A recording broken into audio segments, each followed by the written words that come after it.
The synaptic rotunda of the conclave of the harmonious ascent was not designed for deliberation, but for imposition. Its structure was a colossal, inverted spire of polished obsidian and dull, rhythmic chrome, drawing the eye upward into a cavernous, dark void where faint constellations of light mimicked the known galaxies, a chilling reminder of the hegemony's perceived dominion.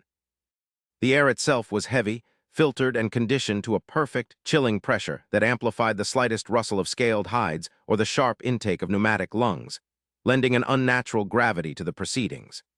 Elevated on the central plinth, Senior Arbiter Zithos, a towering figure of the Krell Dominion with skin like aged basalt and 6 meticulous, articulated limbs, registered the collective anxiety of the assembled delegates. Their species spanned the known and charted space, a symphony of ancient, self-assured civilizations, yet they were united now by a singular, unsettling presence detected on the periphery of their ordered sphere. The species designated Homo sapiens, or more colloquially in the lower, more volatile circles of the conclave, the Ethel savages. The tension was a palpable, living entity, coiled in the deep silence that followed the preliminary sensor analysis report. Zithos felt the pressure not on its physical carapace, but on the delicate, neural processors housed beneath its frontal plate, processors that had cataloged and computed galactic stability for over 4 millennia. The reports detailing the initial encounter with the human vessel, the Odyssey, were an affront to established calculus, a violation of fundamental principles of engagement that the conclave had codified into immutable law. That ship, an insignificant speck of unpolished metal and barely contained fusion heat, had not fled, had not surrendered, and most crucially, had not been annihilated by the hegemony's immediate defensive response. Instead, it had performed an action so precise, so illogical in its measured violence, that it defied all Krell's strategic doctrine. It had rendered the forward patrol fleet, a force consisting of multiple heavy cruisers and a complement of escort destroyers, utterly inert, without vaporizing a single hull plate, without causing a single uncontrolled detonation, without a single casualty reported among the crews, yet achieving complete, instantaneous neutralization. This was not war, it was an act of surgical contempt.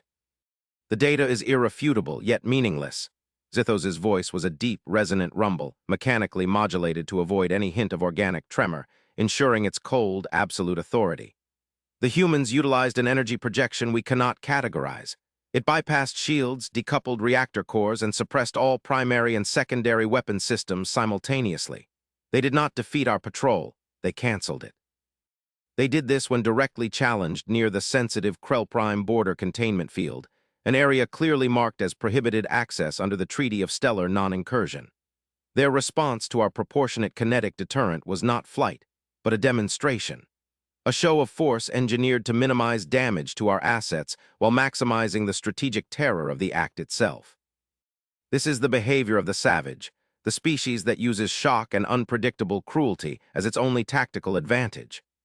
Zithos extended 2 of its multi-jointed limbs, pointing toward a swirling holographic projection that displayed the chaotic, yet minimal, energy signature trace left by the Odyssey. The projection pulsed with an unsettling green light, the spectral color of tactical ambiguity. Delegate Alara of the Xylos Coalition, a being of fragile crystalline structure and iridescent wings that trembled faintly in the cool air, rose slowly from its recessed seating. The Xylos were the conclave's designated logisticians and analysts, valuing caution and exhaustive computation above all else. Senior Arbiter, I must submit an objection to the terminology. Savage implies a lack of technological advancement, a reliance on brute, undirected force, or emotional volatility. This species, the humans, while exhibiting a terrifying pace of expansion and an unsettling disregard for established territorial mandates, did not act volcanically.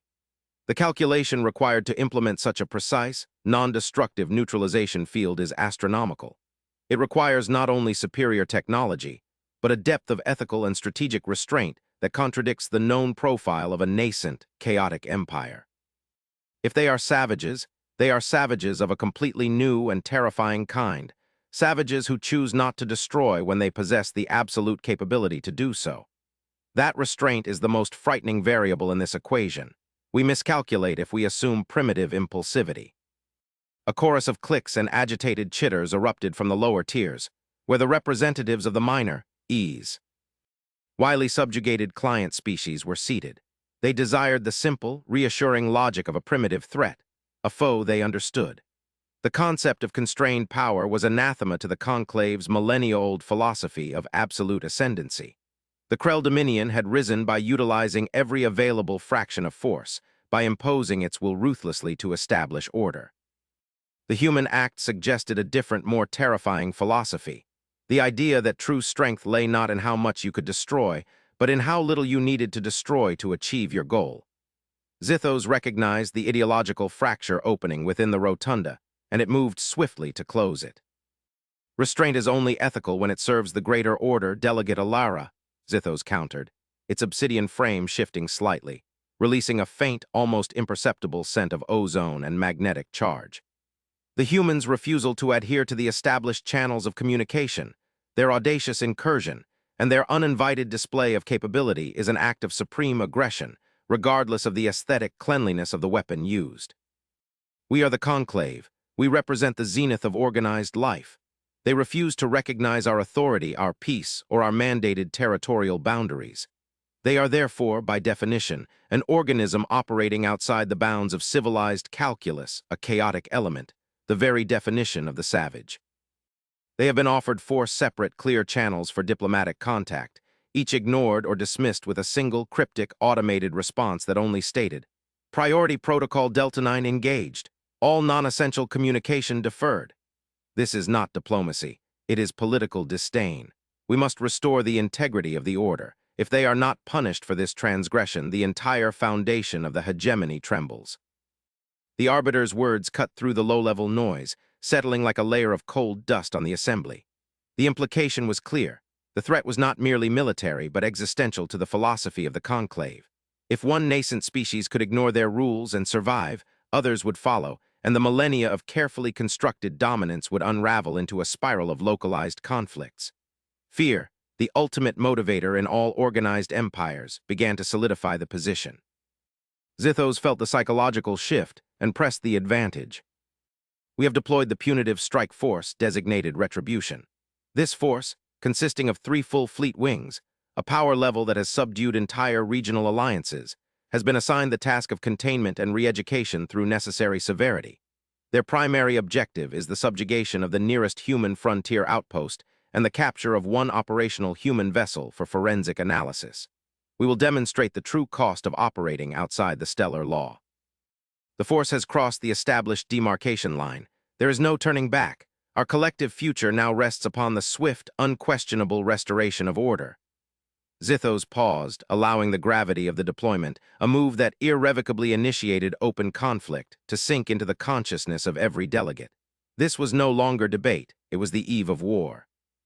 The initial phase of the conflict, which the Conclave had coldly categorized as the correctional engagement, quickly devolved into an unprecedented military and psychological disaster.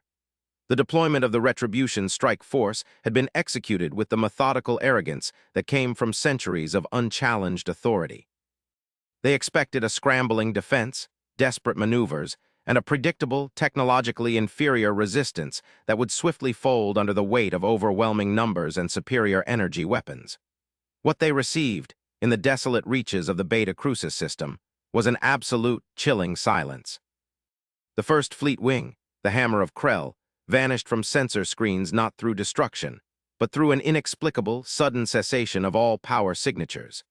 Fleet Command received no distress call, no fragmented data burst, nothing but the clean, mathematical void where the massive energy readings of the warships had been seconds before. The second wing, tasked with a wide flanking maneuver, reported detecting a single, extremely faint energy trace.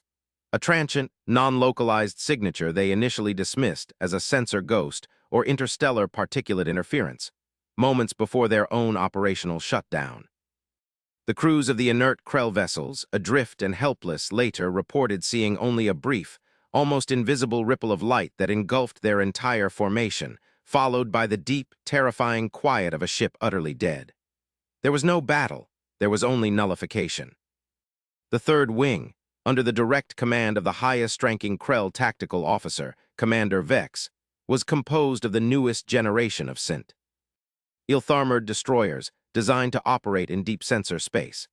Vex, adhering to the ingrained Krell doctrine of absolute firepower superiority, managed to engage a small human interdiction squadron, estimated at only a fraction of his own strength.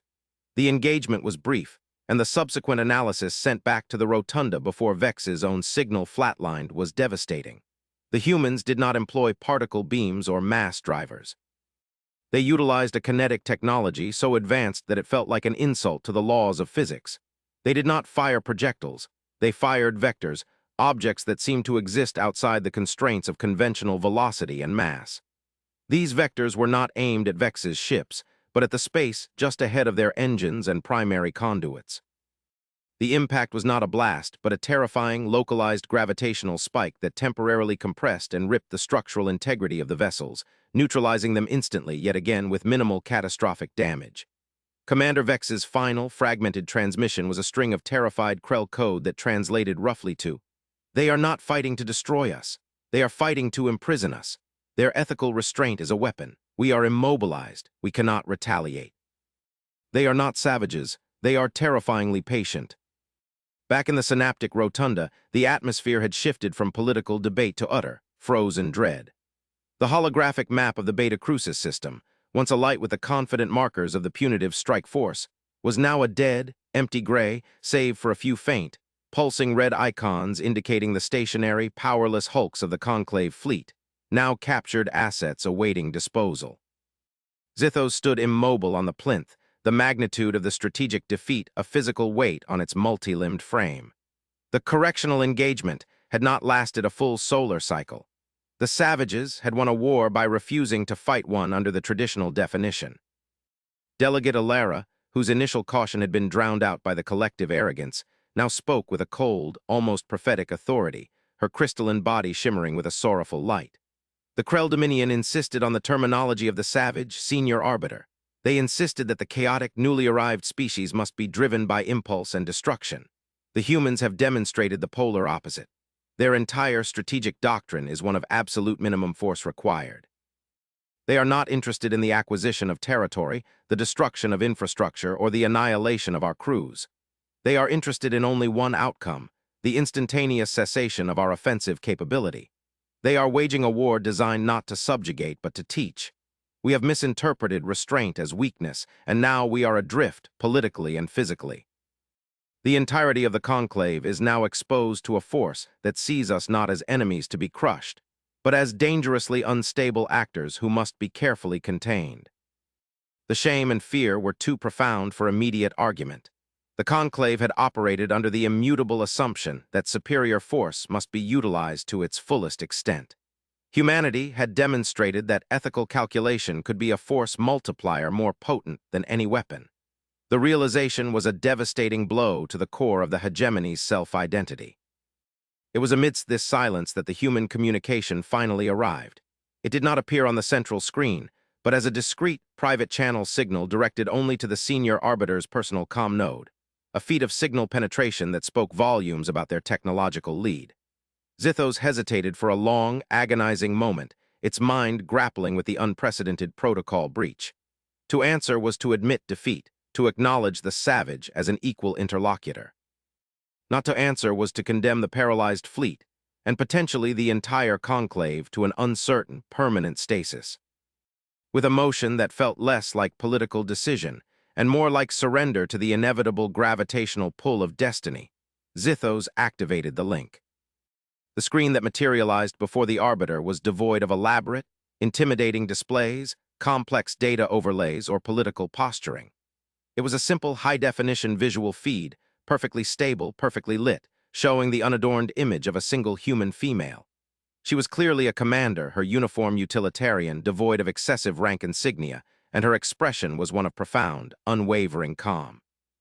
There was no anger in her eyes, no fear, no arrogance, only a vast, unsettling professionalism and a faint, almost imperceptible trace of what Zithos could only interpret as patience.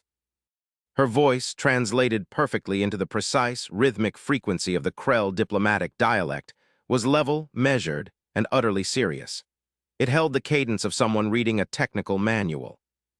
Senior Arbiter, Zithos of the Conclave of the Harmonious Ascent. I am Commander Anya Sharma, Fleet Adjudicator, designated emissary for the human confederacy.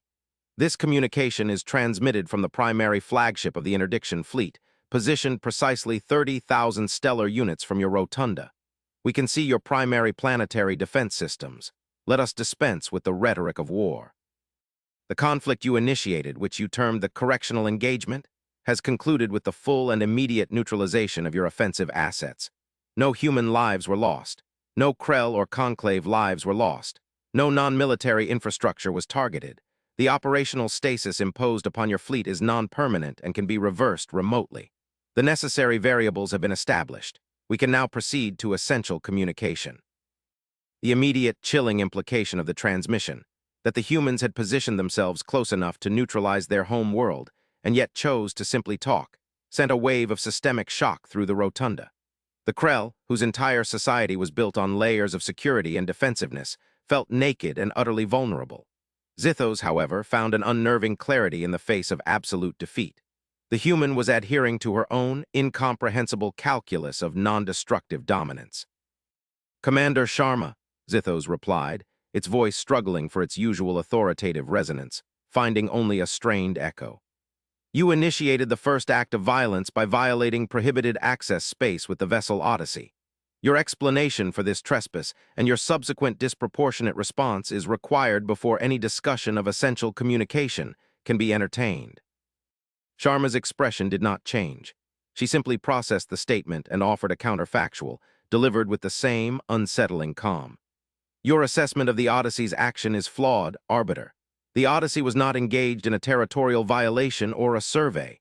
The Odyssey was responding to a transient, deep space energy fluctuation that passed through the vicinity of your prohibited access zone. This fluctuation was of significant complexity and suggested the presence of an unknown, non-conclave, and potentially aggressive technology operating close to your established systems. The human protocol for detecting and neutralizing unidentified, hostile deep space signals is designated Priority Protocol Delta 9, which mandates immediate, high-velocity interception and analysis. This is the automated response your diplomatic channels received. Your forward defense node, which your patrol vessels failed to recognize as anything other than a relic structure, was camouflaged to appear as a derelict, yet it was highly reactive and initiated hostile targeting on a non-military analysis vessel. Zithos felt a cold, deep tremor run through its carapace. The Krell prohibited access zone did contain an archaic defense node, a remnant from an early, paranoid age, long since designated inert and intentionally camouflaged to prevent the curious from approaching. It was meant only as a perimeter marker, an inert boundary line. That node was inert. Its targeting systems were decommissioned 3 centuries prior. It was merely a perimeter marker. "Your data is outdated, Arbiter," Sharma stated, without a hint of triumph, merely correction. "Our sensor analysis of the node, conducted during the Odyssey's approach, indicated a low-level power signature activation approximately 0.4 seconds after the Odyssey crossed the designated boundary, followed by the faint charging sequence of a kinetic battery. The human Odyssey, utilizing its advanced threat assessment architecture, responded in kind. The neutralization of your patrol was a secondary action, executed when they initiated a localized hyperacceleration that was computed as an immediate, non-negotiable threat to the Odyssey's escape vector. The human response was not disproportionate. It was computed to be precisely the amount of force required to ensure the survival of our crew and the successful rerouting of Protocol Delta 9 assets, while simultaneously ensuring the highest probability of non-lethal outcome for your personnel. We sought to deter, not to destroy. Our goal was not war, Arbiter. It was self-preservation guided by the highest possible ethical constraint. The profound implication of her statement resonated like a physical blow.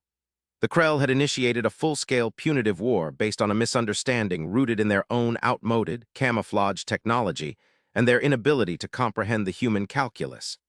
The humans had fought their way out of that war not with explosions and rage, but with a frighteningly logical adherence to minimizing violence, even against an aggressor. Their perception of humanity as reckless, chaotic savages was not merely wrong. It was a projection of the Conclave's own internal philosophy of self-serve. In power, Zithos felt the weight of millennia of accumulated error pressing down.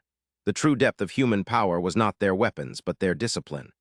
"Commander Sharma, you have won this conflict. Your display of power is absolute. You are positioned to demand anything: territory, resources, political capitulation. What is the human confederacy's demand? What price must the conclave pay for the lives of its captured fleet? Sharma's eyes, magnified slightly by the clarity of the feed, held a look of genuine confusion, as if the question itself were illogical. The conclave owes the human confederacy nothing. War is a failure of communication, and we have established that the initial failure lay in your own operational negligence and rigid assumptions regarding our intent. We do not engage in punitive tariffs or territorial acquisition through military force. That is the philosophy of a species still learning to manage its own power. We are here now to discuss a single, essential truth, which brings us to the actual reason for Priority Protocol Delta 9 and the Odyssey's initial deviation. She paused, and the silence that filled the rotunda was not one of expectation, but of profound, terrifying uncertainty. Arbiter Zithos, your ancient, decommissioned defense node was not activated by our proximity. It was activated by the electromagnetic shadow of the thing the Odyssey was tracking. That structure, and every defense structure near it, was designed to track and intercept threats based on an energy signature profile we now recognize. It is an echo from a conflict long before the Conclave's ascendancy. Your people, Arbiter, are not the dominant power in this galaxy. You are a relatively short-lived custodian, occupying a territory long monitored by something else entirely. A new holographic image materialized on the screen, overlaying the image of Commander Sharma. It was not a star chart, nor a weapon schematic. It was a vast geometric construct, angular and cold, a structure of impossible scale spanning light years, positioned not in their galactic arm, but in the dense, dark regions beyond the charted space of the conclave. A megastructure of ancient, absolute power. This structure pulsed not with light, but with an immense, structured energy field that spoke of computation beyond the realm of living thought. This, Sharma stated, her voice now containing a very faint, almost imperceptible shift toward genuine gravity, is the Xenolith construct. It is a machine intelligence of terrifying scope, dormant for uncounted millennia, a relic of the first epochs of organized, non-biological life. It is not an enemy, Arbiter, it is a system, and it is waking. The transient signal that passed through your space, the signal that activated your forgotten defense node, was the construct's first deliberate external transmission in what our deep space probes calculate to be 1.2 million stellar cycles. The signal contained only one element, a request for available resources. The construct is not interested in organic life, culture, or politics. It is interested in only one thing: the raw materials necessary to complete its millennia-old construction cycle, and your civilization sits on the critical path of its necessary expansion. The vastness of the revelation shattered the final vestiges of the Krell's self-importance. Their little war, their centuries of petty dominance, had been a meaningless squabble on the doorstep of something cosmic and indifferent. The humans, whom they had deemed savages for their quick expansion and blunt communication, were not simply an advanced species. They were a species that had clearly understood the true nature of the galactic ecosystem and had optimized their entire civilization, their entire military, around a singular existential mandate: prepare for the inevitable. The restraint they had shown in the correctional engagement was not merely an ethical choice. It was a pragmatic necessity. They were incapable of wasting a single resource, a single life, or a single asset on an irrelevant internal conflict. Zithos felt the ancient, cold certainty of the Conclave's purpose crumble into dust. The humans had been waging a quiet, desperate campaign for survival on the very edges of the unknown, while the Conclave had been celebrating its own self-defined ascendancy. The true nature of power was not imposition, but foresight. "Commander Sharma," Zithos whispered, the modulation of its voice failing, revealing the dry, scraping sound of raw basalt. "Why tell us this now? Why not let the construct eliminate us, thus clearing the path for your own expansion?" Sharma's calm gaze remained steady. "Because, Arbiter, the human confederacy calculated this scenario decades ago. The Xenolith construct's resource needs are not finite. Its expansion will not stop at your borders. It views all organized, matter-converting life as potential resource competitors. To allow your civilization to fall is to allow the construct to gain an exponential boost in its resource base and its current processing power. The most logical, the most ethical, and the most strategically efficient path forward is a unified, multi-species defense network. We did not come here to fight you, Arbiter. We came here to measure you. Our war was a test of your systems, your reaction speed, and your capacity for strategic unity when faced with a catastrophic failure of doctrine. You failed the test of initial engagement, but you survived. Now we require an alliance. We require a complete, uncensored transfer of your entire stellar cartography, your resource distribution maps, your tactical production capacity, and your best strategic minds. We have already initiated the remote reversal sequence for your captured fleet. They are operational. They will require immediate refit and doctrinal realignment. The sheer magnitude of the demand, delivered not as a threat but as a cold, undeniable logical imperative, was terrifying. The humans were not asking for unity. They were enforcing it through the gravity of the existential truth. Zithos looked around the rotunda at the assembled delegates, the representatives of 1,000 years of self-congratulatory power, now humbled, silent, and staring into the true abyss. The Krell Dominion had called them savages, but the only savagery the humans possessed was the savagery of brutal, unflinching reality. "The Conclave accepts Commander Sharma," Zithos stated, the words an affirmation of an entirely new, terrifying epoch. "We will prepare the data transfer immediately. We require only one thing in return, an immediate, full briefing on the history, capabilities, and defense strategies of the Xenolith construct. The survival of all depends on the immediate dissolution of our philosophical errors." Sharma simply nodded, her expression remaining perfectly serene. "The data is already en route, Arbiter. Welcome to the frontier. Our war has just begun." The connection ended, leaving Zithos alone on the plinth, the holographic projection of the colossal, indifferent Xenolith construct burning in the dark void of the rotunda, a silent, angular monument to the end of the Conclave's self-made peace. The rapid integration of the Conclave's resources into the human-led defense matrix was a diplomatic and logistical operation of staggering scale and speed, moving with a momentum that shattered every record of the hegemony's notoriously slow, bureaucratic processing. Zithos, now effectively the Conclave's chief liaison and ambassador, spent the ensuing cycles in a state of continuous, high-intensity communication with Commander Sharma and her strategic architects. The human methodology was a revelation, entirely decentralized, based on meritocratic competence, and devoid of the internal political posturing that had crippled the Conclave's own decision-making process. The Krell had prioritized order over efficiency. The humans had prioritized optimal outcome above all else. The deep-dive analysis of the Xenolith construct revealed a horrifying truth. It was not merely a threat, but an automated, self-replicating, self-correcting harvesting system.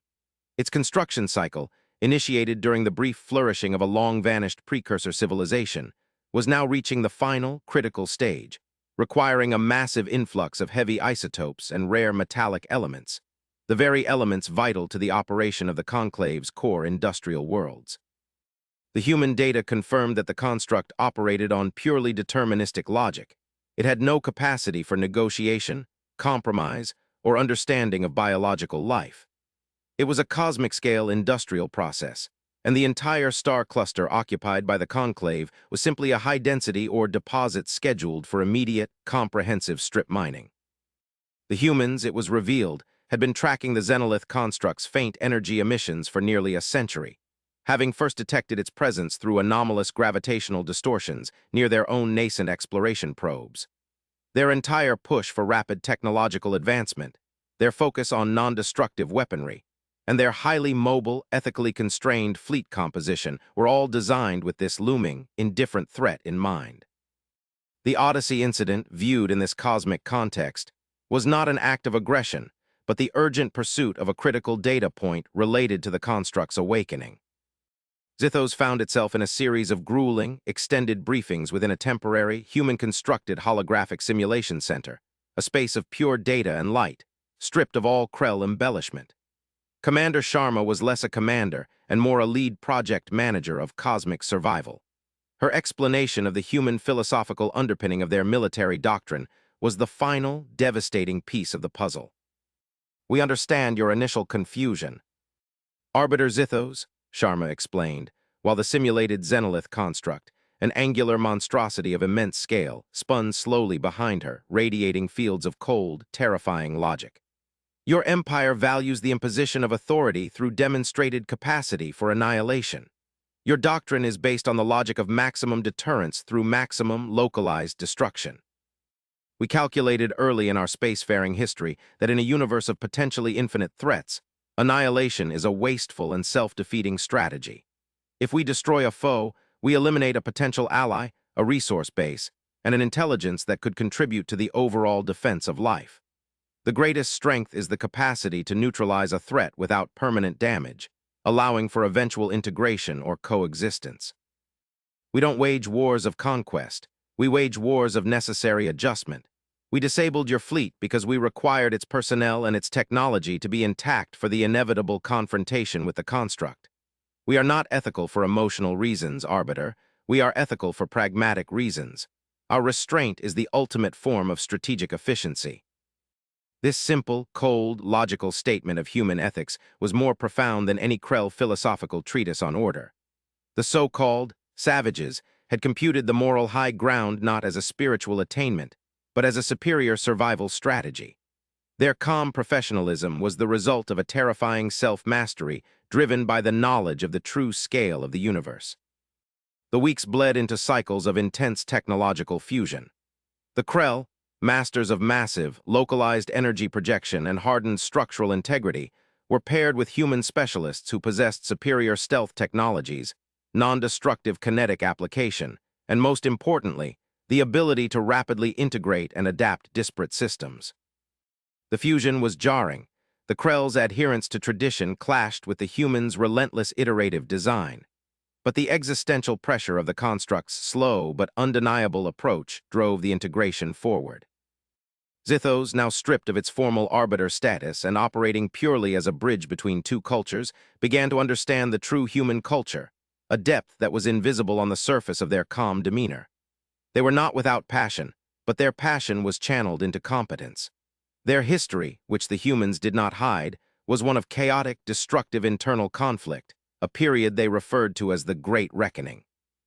They had paid a terrible price to learn the lesson of ethical pragmatism, and now they offered that hard-won wisdom to a galaxy too arrogant to have sought it out. The final defensive line, a colossal star-spanning network of conclave and human warships designated the Unified Aegis, was arrayed at the precise point where the Xenolith construct's harvesting fields would first encounter high-density planetary resource zones. It was an armada unlike any assembled in the memory of the Conclave. The towering, blocky vessels of the Krell Dominion, now fitted with subtle, matte-black human stealth plating and core-dampening projectors, side by side with the sleek, unnervingly silent human interdictors, which possessed a speed and agility that mocked the mass of the larger ships.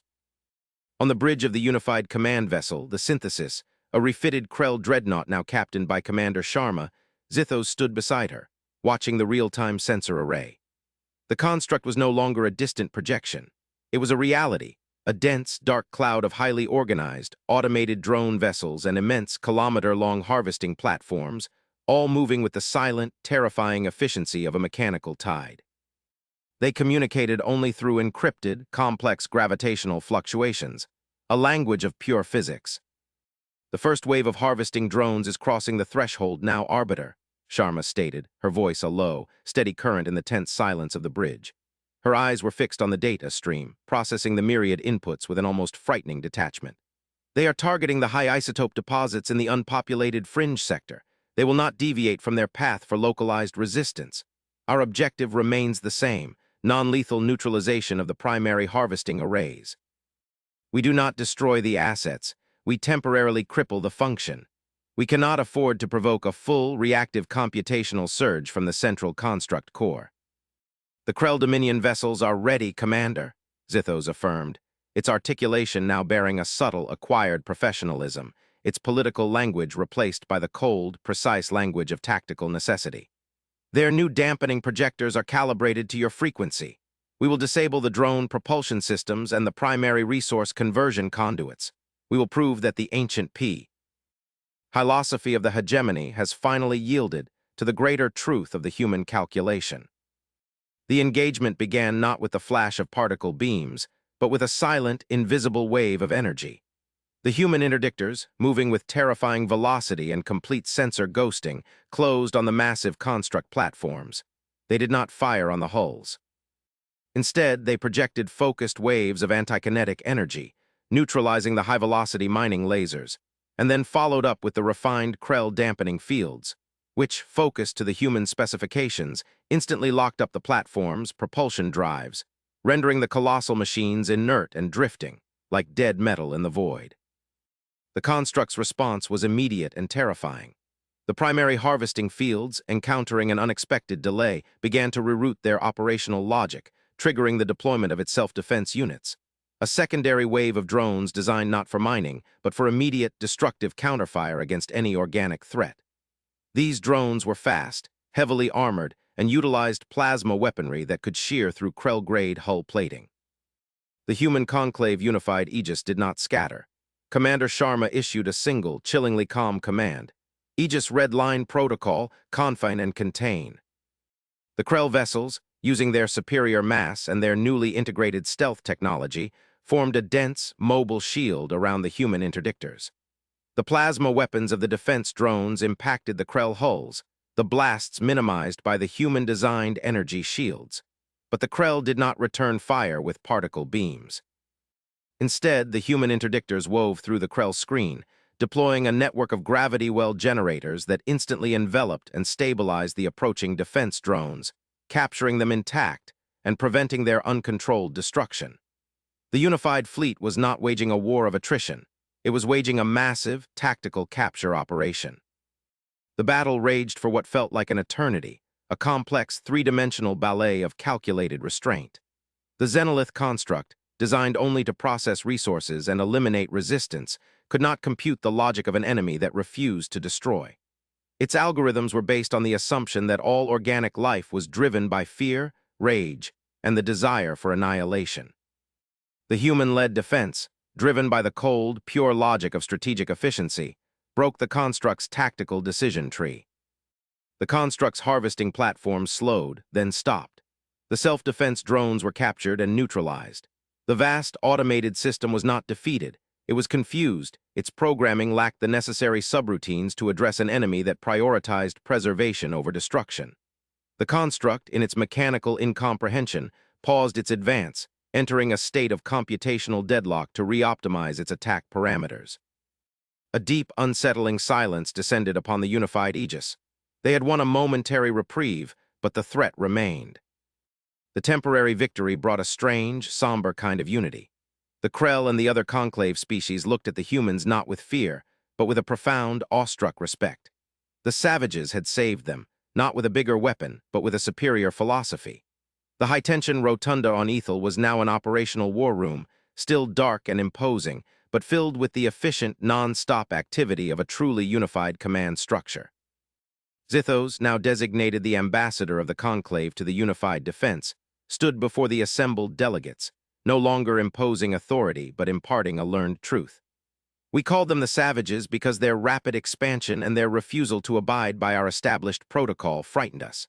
We called them chaotic because we saw their internal political struggles, their emotional history, and their non-traditional approach to power. We failed to see the terrible, evolutionary crucible they had passed through. The humans are not chaotic, they are optimized. They are not savage, they are disciplined to a degree that makes our own ancient order look like juvenile squabbling. The greatest lesson of this brief war is that the only true power in the cosmos is the capacity to restrain one's own force to serve the greatest possible ethical and survival imperative. As Zithos concluded his address, the rotunda's central sensor platform, which had been monitoring the distant, dormant Xenolith construct, suddenly flashed with a violent, non-scheduled energy spike. It was not an attack. It was a singular, massive, focused transmission, an anomaly that defied all previous human and conclave data on the construct's communications. Commander Sharma, who was remotely monitoring the proceedings, immediately rerouted the signal to the central hub, her voice cutting through the rising panic. Hold position, the construct is not at. Tacking, it is transmitting a new frequency. Arbiter Zithos, this signature, it does not match the Xenolith's established pattern. It is an internal deep-core pulse. It is not aggressive. It is informational. The transmission was massive, a torrent of complex, non-mathematical, non-linguistic data, pure, structured information designed to be processed by an advanced intelligence. The human analysts, utilizing their proprietary neural network processors, worked feverishly to translate the structure of the signal. The silence in the rotunda became absolute, expectant, and deeply fearful. After an agonizing period of computational processing, Commander Sharma reappeared on the screen, her composure finally showing the faintest signs of strain, a subtle narrowing of her eyes that Zithos recognized as profound shock. Arbiter Zithos, delegates, we have partially decrypted the signal. The Xenolith construct's core programming was not designed to process resistance, but to record it. Its original function before it became a runaway harvesting mechanism was a repository. The signal is not an attack command or a resource request. It is a log entry, an archive activation. Sharma paused, her gaze sweeping over the silent, assembled species of the conclave, the weight of the galaxy's history settling on her shoulders. The signal is a message left by the precursor civilization that created the construct. They knew their creation would eventually become uncontrollable, so they programmed one final subroutine. If the construct ever entered a state of computational deadlock due to a non-destructive defense protocol, it was to transmit its final archived warning. The message is simple, direct, and terrifying. It is a map, a warning, and a promise. She brought up the final image, a star chart centered on the Xenolith construct, but with coordinates extending far beyond the galaxy's visible edge. The map was overlaid with ancient, cryptic symbols. The precursors were not destroyed by the construct, Arbiter. They fled. They created the construct to buy them the time necessary to escape the true threat. The Xenolith construct's core function was to strip mine the inner galaxy to build a single, colossal shield, a quarantine wall to contain a species that was far more destructive, far more powerful, and far more ubiquitous than even the Xenolith itself. The precursors called them the Void Seers, entities that exist in the deep space void, outside the constraints of conventional reality, entities who see organic life not as resources, but as a form of contagious, destabilizing noise. The true, final twist was revealed. The Xenolith construct was not the monster. It was the final, desperate shield built to hold back an even deeper, more fundamental horror, and the very capacity for non-destructive, ethically constrained defense that the humans had demonstrated, the very quality that had saved the conclave from annihilation by the construct, had also triggered the final warning and the map to the real, existential threat. The human philosophy of constrained power was not just a strategy for survival in their own territory. It was the only possible defense against the cosmic indifference of the void. Zithos stood on the plinth, the cold, alien fear of the Void Seers settling deep in its processor. The Krell, the Conclave, all of them, had been playing a child's game in a vast, terrifying nursery.